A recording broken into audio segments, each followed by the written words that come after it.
No, you probably won't get Imperial Seal, but you should still get Double Masters 2022. Let's get into it. Double Masters 2022 is finally here. All the cards have been previewed, and next week we get to see the product and have it in our hand. For this product, you're going to have two options to buy. You're going to have the draft box and the collector box, and I'm going to be breaking down for you what is in the different boxes so you know which product to choose. In the draft box, you're going to have two slots that will always be either rare or mythic rare. So those are guaranteed that you will get those two in each and every pack in your draft box. Besides those, you will always get two foil slots. And these foil slots, they can be of any rarity. But we know from Wizards and what they told us about the product that in each of the foil slots, there's going to be 1.25% chance of you getting a borderless full art card in either rare or mythic. Option number 2 to buy this product is going to be the collector box. How's the collector box different? Well, first of all, you're going to be guaranteed that in each and every one of your 4 only collector packs, you will be getting 4 either rare or mythic rare cards. And they'll be divided like this. You're going to have 1 regular foil borderless, either rare or mythic. And this option for the foil borderless, it can in 3% of the packs be the new textured foil that was made especially for this set. So that's really exciting. It looks beautiful. We're just going to put it up for the screen for you. Here you have the Liliana, the Last Hope, and Kozilek in this new really textured and vibrant looking foil. Number 2, either rare or mythic, will be an edge foil in each and every one of the packs in the collector box. Number 3 will be the borderless, either rare or mythic in the non-foil treatment. For the last foil, you're going to have a traditional foil card in either rare or mythic. Let's look at it. The main sort of thing separating them is the textured foil card. You can only get the textured foil in the collector box. You will be getting 4 either rare or mythic in the collector, whereas in the draft box, you will only be getting 2 guaranteed and up to 4. Those are the main differences. You get to decide which product you want to buy. What cards are you looking forward to in this set? Well, personally, I mean, I could say so many different cards, and that's the awesome part because there are actually so many cards I really want to get my hands on. But personally for me, I want to get my hands on Caver of Souls. This card is amazing if you're running tribal decks, and I'm usually always running tribal decks. And I'd have to say maybe Divine Visitation. It's not one of the really expensive ones, but it will play beautifully with my Angel tribal decks. So those are my 2 cards. What about you? I'm looking forward to Imperial Seal, but so are everybody. But I think it's going to be an awesome card. I hope to get it, and it's just a beautiful card. I'm also looking forward to seeing City of Brass again. It's been a long time since last time. I think last time was an 8th edition, if I remember correctly. And I think that's a great land. It's a good mana fixing, and I'm looking forward to seeing it in this new gorgeous art. So is there something you're not looking forward to? Yeah, I have to say for me personally, the Emiel, the Blessed, the Unicorn, it's just not tickling me any of the right places. I think it's a bit of a boring card. We had it in Jumpstart, it's not that long ago. Yeah, I can name one even more inexpensive. Yeah. Carador, Ghost Chieftain, nah. What a filler mythic card. It's worth absolutely nothing. It's too expensive to play mana-wise, and it doesn't do enough for its mana cost. Yeah. If you like this video, please consider hitting that like button and that subscribe button. It really helps the channel and we would really appreciate it. We've been hearing that all of our local game stores and a lot of places on the internet are sold out. Not everywhere is sold out, but the places that aren't sold out, they have raised the prices considerably. This set is wildly popular right now, and it might be so popular that it's imploding on itself. Do you think it'll have any consequences that the Wizards seems to have just not printed enough product? Yeah, I think it's a major brain fart. They have spoiled this absolutely gorgeous product. We are screaming for good products right now. Commander Legends Battle for Baldur's Gate has been such a disappointment. So everybody's just on to the next set, and then here comes Double Masters 2022. And it's amazing. We're getting new prints of cards. It has not been printed in the last 20 years or so.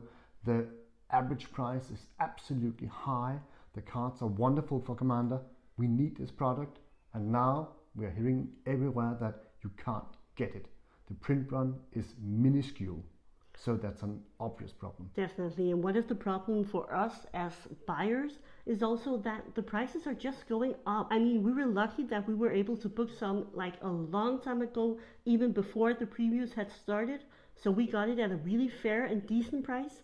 But for the people out there right now, yesterday and the day before, ordering this set for $400 per box, that is going to make it more difficult to open the box and still get the value that you paid for it. And remember, we're the ones paying, and we're paying a lot already, and this product has just, blown through the roof with regards to pricing. I'm pretty interested in seeing how the pull rate and how everything else will work out, because if you're going to be buying this product at $400, you bet that people will be angry, they will be frustrated if they don't feel like they got their value out of opening their box. And what are the odds of that? It's too soon to say right now. We need to factor in the pull rate. So right now, MTGGoldfish has made a wonderful spreadsheet.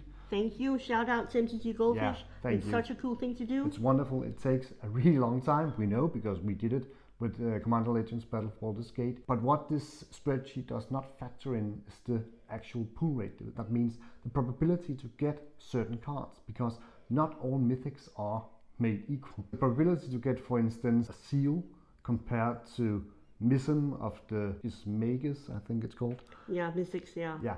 Those two cards are not going to show up at the same rate in the box. And that also means that the average price calculated is actually maybe a little skewed towards a higher premium than what you're going to see when you actually open the box. And that's going to be important when you calculate what are you going to get out of it, what's the actual value when you crack your displays, and are you going to get home your, bang for your buck. Yeah, exactly. Are you going to get that value out of the box that you think you will? Because again, it's a really expensive set, it's a master set, and they put in a lot of awesome products for it. But what if you don't pull anything? If you're sitting back with around 4 to 5 mythics maybe, and none of them are worth above $10, are you going to be happy or satisfied with that? But I think that's an important point actually, because what we also have to recognize is they put in a lot of good rares. So we do actually have some rares for this set that are worth a lot. And we also have a few of the uncommons and actually even a couple of the commons that are over $2. So I think that will help keep the set price high and keep the value when you open it up. I think we're in for some surprises if it turns out that the mythic pull rate is as bad as it was for Commander Legends Battle for Baldur's Gate. Yeah, and even though we have a lot of nice rare cards, the problem stays the same. If you're not guaranteed the same pull rates, then you might have a Sensei's Divining Top. But if that shows up as infrequently as Archivist of Ogma, that's not going to make a lot of value.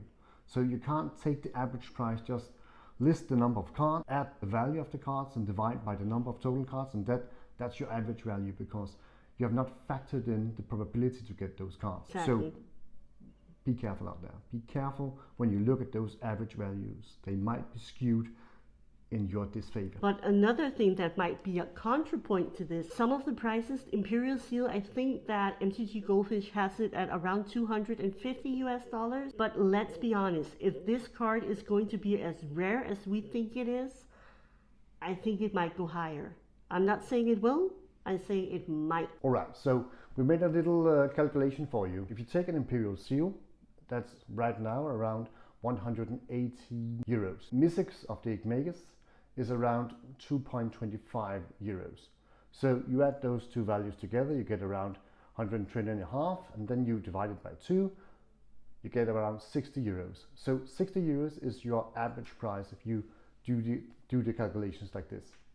But if you factor in the probability to get those cards, the average price is going to be somewhat different. And of course, we don't know the pull rates at this point, but let's, for illustration, for the example, just say that the seal is 10 times as rare to pull as the mythics. That means that every time that you have pulled one seal, you have pulled 10 of the mythics.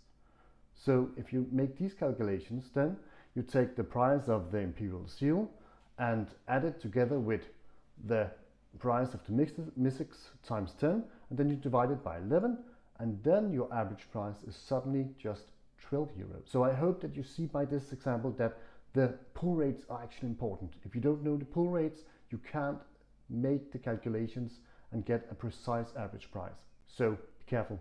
Again, be careful. But the question becomes, should I open my box when I actually get my filthy little hands on it? Well, I'll have to say, I think whether or not you're opening that box, first of all, it should always depend on, do you just want to draft this? Do you have the money to draft this? Because if you do, I am absolutely certain that it will be a really cool set. It'll be fun. So you could really get some cool pulls and a lot of fun deck building out of it. If we're looking, mainly from a value point of view, I think you should base your decision on opening or not opening on what did you originally pay for this box. Because if you did get in at around 250, heck, even 260, 70 maybe, I think there's a fair to decent chance that you will open something, you'll get the value out of it, and you'll have a lot of cool cards to play with. But if you are one of the people who got in a little too late, you couldn't buy something, your original order was canceled, still crossing our fingers that ours won't be canceled. But if you did get in a little late, if you're around or above 325, and I mean even all the way up to 400, it's going to be more difficult for you to actually retain that value or get that value out of the box when opening it. But I'm sure it will still be a fun draft experience. Yeah. Hashtag not financial advice. At all. We had a little guessing game. We had a predictions video at some point. Check it out up here. It's good. And we speculated what cards might or might not get printed in Double Masters 2022. And boy, were I right.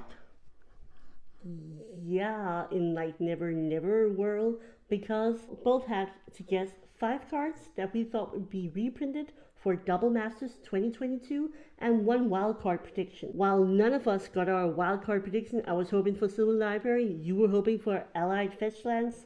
Sadly didn't happen. But out of my 5 cards, I actually got 4 right. So how many did you get right? Did you get 4 right? Yeah, 4. Well, I'm definitely close to that number. All right, I got 1 right. I was right about mana drain. And we're happy that you were, but yeah. I seem to recall that you would be buying me some boosters? Yeah, so I guess I'm owing you 5 booster packs right now. Well, I'm already starting to consider what boosters I want, so... I know. Commander Legends, Battle for Baldur's Gate. Well, actually, we can't buy any from a local LGS, so No, I don't think... that? Because they're not going to buy anymore because they don't think they can sell them. And why is that? Actually, not because the set was shitty, but because the pull rate was, and because the marketing was way off. I mean, calling it Commander Legends 2, that was just wrong. And I just think that, gave people some expectations that they just can't live up to. It should have been a, follow-up for Forgotten Realms 2, but not Commander Legends, because let's be fair, all the Commander stables that we want and that we want reprinted, it's in this set. Okay, people, so you're buying me 5 booster packs? Yeah. Which one should you buy me? Let me know in the comment section. Keep it cheap. Why should I buy Double Masters 2022? Can you just sum up the points for me? I can try. Okay, so you should be buying Double Masters 2022 because this set is jam-packed with awesome cards. There's so many good Commander stables that are really playable. There's also cards for Pauper because there's a lot of cards, actually a few that gone all the way from rare to common. So Pauper, look out, it's going to be pretty crazy for that too. There's a lot of cards for Modern. There's a lot of awesome cards. I mean, Dockside Distortionist, awesome Commander card, Imperial Seal, Liliana, the new texture foil. Guys, it's jam-packed. It's going to be a blast opening this set. Yeah, and that's without mentioning all the Eldrazi. All the Eldrazi, but I don't care about the Eldrazi, but the value is there. But people actually tend to do. So people like Eldrazi, and it's a great try for Commander. So that's another good point for buying. Definitely. And I think if you're buying this to open it, have fun, enjoy it, hopefully get some really awesome cards. Let us know if you do. We are hoping and crossing our fingers for you. But if you're buying this set to keep it sealed, this is going to be a really great set to invest in. Keep it sealed and watch it maybe double over the next 5 to 7 years. I have no doubt that this is potentially something that might reach $1,000 US. Yeah, this is one of the most bonkers set ever printed by Wizards. Maybe even compared to the Urza Saga. And they are not going to do something like this anytime soon. And again, this is not financial wise, but we really like the set. We have pre-ordered boxes, draft boxes and collector boxes. Watch us pack them out right here, unbox them on the channel, and cross your fingers together with us, because... But we're going to hit it big, called the gambler's fallacy for a reason. Yeah, exactly. But hey, you can hope for that texture fall, can't you? Yeah. Watch us crack something, and let's see what kind of ride we're in for.